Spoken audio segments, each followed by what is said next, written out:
So he keeps telling us he's been fighting the Terminator for an hour and a half. He sawed the Terminator's head off is how he walked. Salt Lake City Police, is anyone inside? Salt Lake City Police, anyone inside?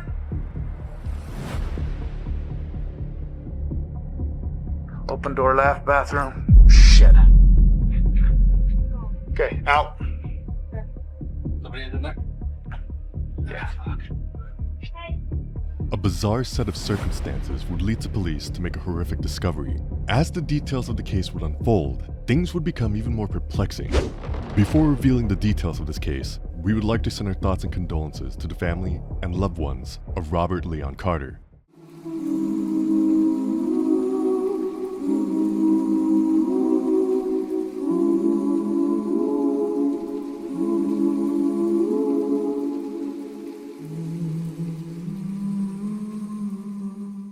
On a sunny afternoon in Salt Lake City, Utah, authorities would receive a 911 call from maintenance workers at an apartment complex. In the call, they had claimed that a man had emerged covered in blood from one of the apartment buildings. He would then proceed to walk over to their golf cart, which they used to travel around the complex, and steal it.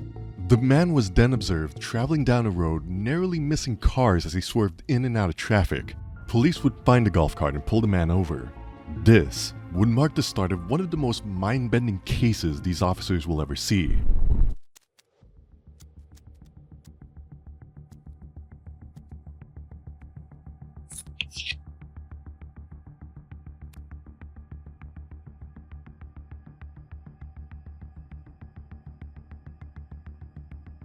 I'm recording, so Okay. Well, either way, so I hope that's not his blood.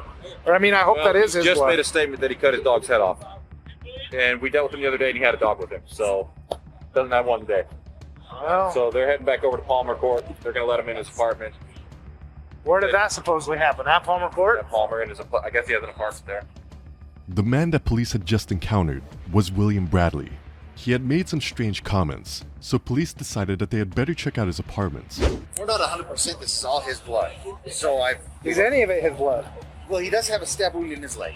From himself? Or That's what we're thinking. So he keeps telling us he's been fighting the Terminator for an hour and a half. He sawed the Terminator's head off is how he walked. I bet that's the dog. So we've got 2 units headed back to Palmer Court to go to the apartment Okay. to make sure nobody else is in there. Nonetheless, at a minimum, Have we started crime lab yet? no.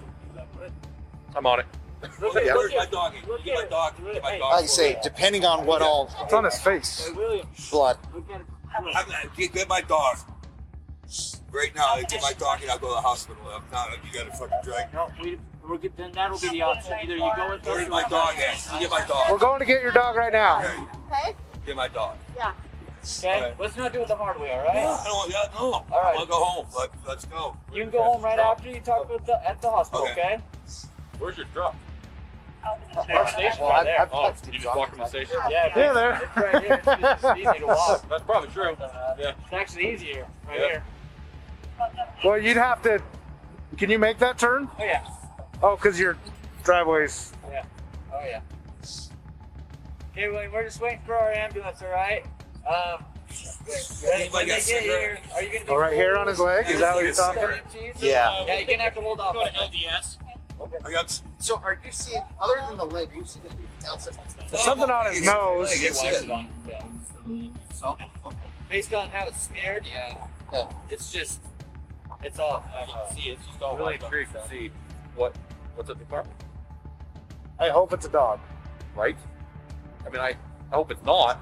Well, I'd rather a dog than Right, but any I'd other rather that option. than something else. Right.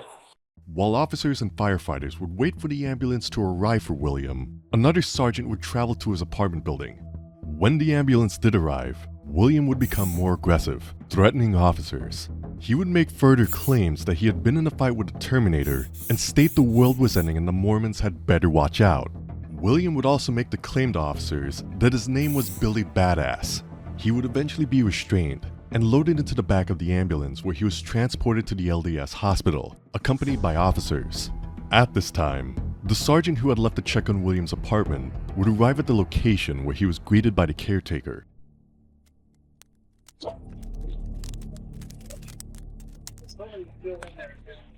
The window's broken, but the screen's not out. A person's in there? There's probably if it's not his blood, then somebody's got to still be in there. Well, he's talking about his dog. His dog was fine. It's broken, but it's not. His dog was fine? Yeah, we saw his dog. He wants to cut his dog up. Well, if his dog's fine, they're Yeah, I mean, we saw his dog. saying his dog's fine.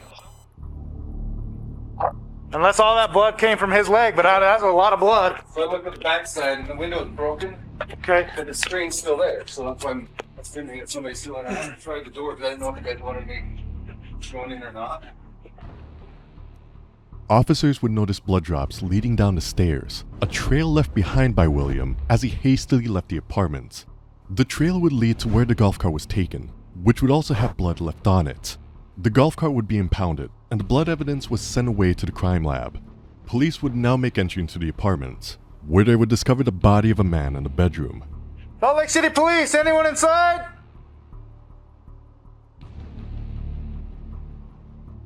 Open door left, bathroom. Shit.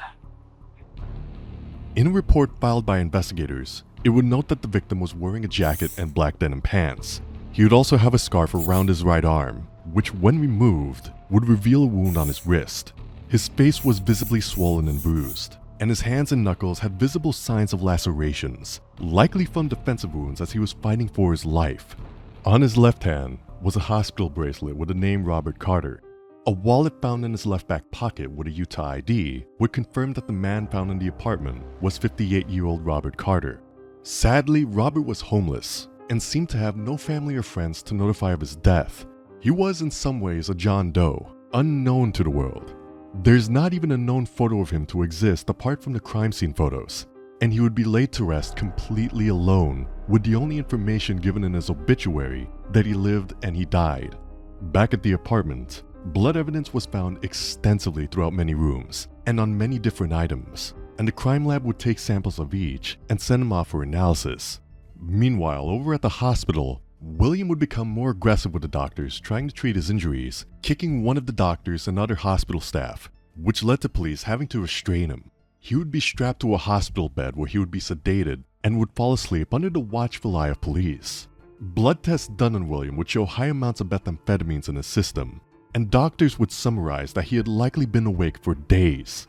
Being awake for days on meth can produce hallucinations and psychosis, both of which likely happened with William. After sleeping for 10 hours straight, William would wake to officers who would prepare him for transport to the police department. He was put into a wheelchair and restrained to prevent him from hurting himself or officers given the incident with hospital staff prior. Once at the police station, he would be wheeled in to be questioned on the day's events. The cut on his nose is visible as he is wheeled past one of the cameras in the interview room. Detectives Nathan Wiley and Stephen Pariseau would now attempt to interview the man who was found covered in blood earlier that day. William? You awake?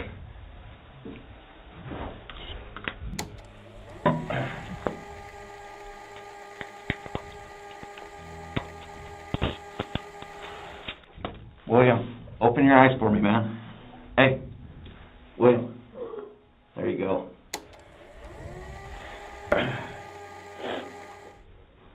William, my name's Detective Wiley, and this is Detective Pariseau, okay? Right now you're at the police station. The reason you're in that restraint is just some stuff that happened over at the hospital, okay? So that's for your safety and my safety. You got that? You understand that? William. William? William? Hey, you with us?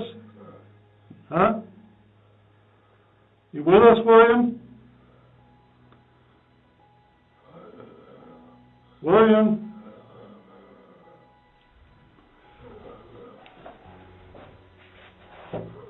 William, I need you to open your eyes, man, and look at me, okay?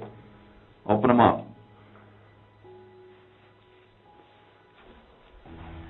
William, hey, open your eyes and look at me, okay? I need you to keep your eyes open, okay? Can you keep your eyes open for me? Tell me your name. What is it?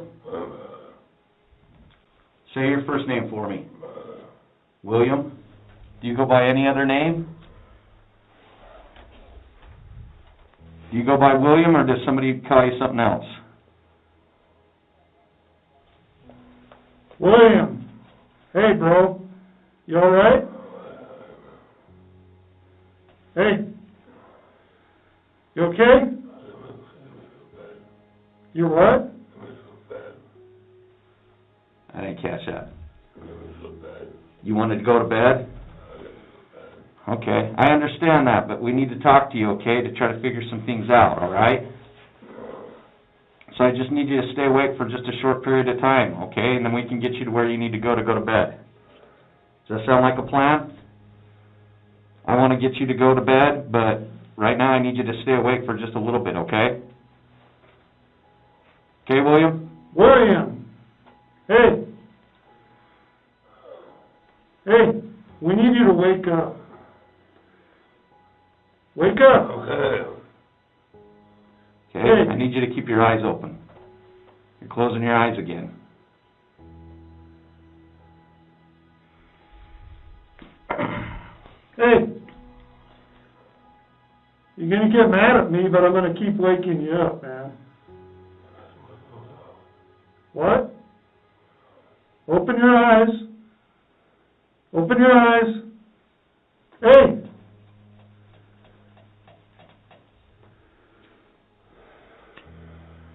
William, I know you want to get stretched out and go to bed and get out of those restraints, but the quicker you wake up and you talk to me, you were up and talking to the nurses before you came here. I know that, okay? So you need to wake up and you need to talk to me, all right? Otherwise, William, I'm going to just take this as a refusal that you're not going to talk to me.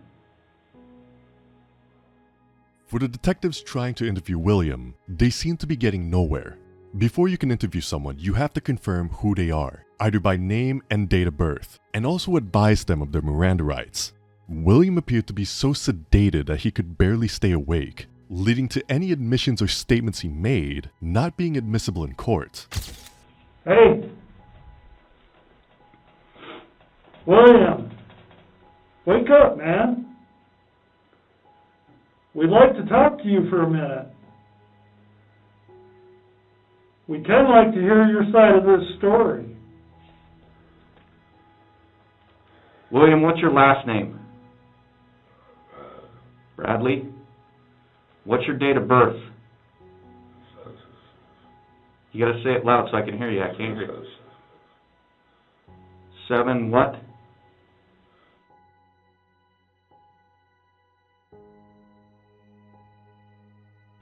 Okay. What's your address of where you're living at?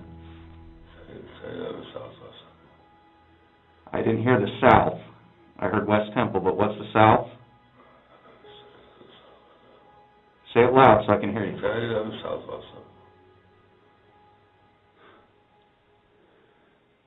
All I'm hearing is West Temple, but I can't hear the south.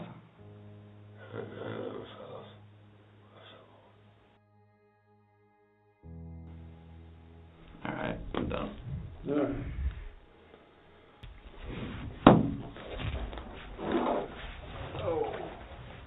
Be back here shortly, okay?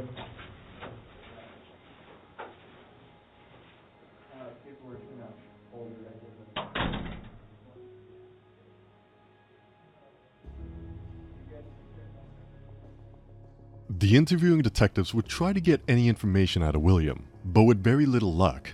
William would sleep for a further 30 minutes in a wheelchair before police would come and get him. Knowing that in his current state he wouldn't be able to make a statement that would be admissible in court, they would decide to take him down to the jail where he could sleep a bit longer. It was their hope that having William rest and letting the sedatives wear off, that he might eventually talk to detectives about his murderous drug bender. After resting, however, he still refused to speak to authorities. Instead, he would be charged with murder and would catch a further 4 charges for assault on the doctors and hospital staff he attacked. Judge Teresa Welch would hold him in custody on a $1 million bond. He would not be able to pay that bond, instead opting to get a public defender because he had been unemployed for some time and had no money. The motive for the crime was unclear, but was assumed that William snapped during a drug-fueled binge. It is also unknown how long the two knew each other, or why Robert was at his house in the first place. What is clear was the blood evidence found on William and at the crime scene. Most of the blood found on William at the time of his arrest would belong to Robert. Because this case took place during the pandemic, it would be delayed constantly, and after 3 years, the prosecution and defense would come together to come to an agreement to finalize the case. William would accept a plea deal which would see the Class 1 murder reduced to a Class 2, and he would accept the 4 charges of assault. For the drug-fueled murder of the homeless man, he would receive 15 years in prison, along with a further 5 years for the assault charges. With parole, he is likely not to serve all that time in prison. Had there been family or friends there to fight for justice for Robert, the end result may very well have been different. But this case leaves us with more questions than answers. Why did William do it? Why was Robert at his apartment? There was no murder weapon ever recovered. So what did he use to inflict these injuries? Unless William Bradley will ever tell the story of what really happened, all we can do is speculate as to what took place on that fateful afternoon. If you've been fascinated by this case, consider subscribing so you don't miss our next captivating deep dive into true crime. Channel memberships are also available by hitting the join button. As always, thanks for watching, and we'll see you in the next video.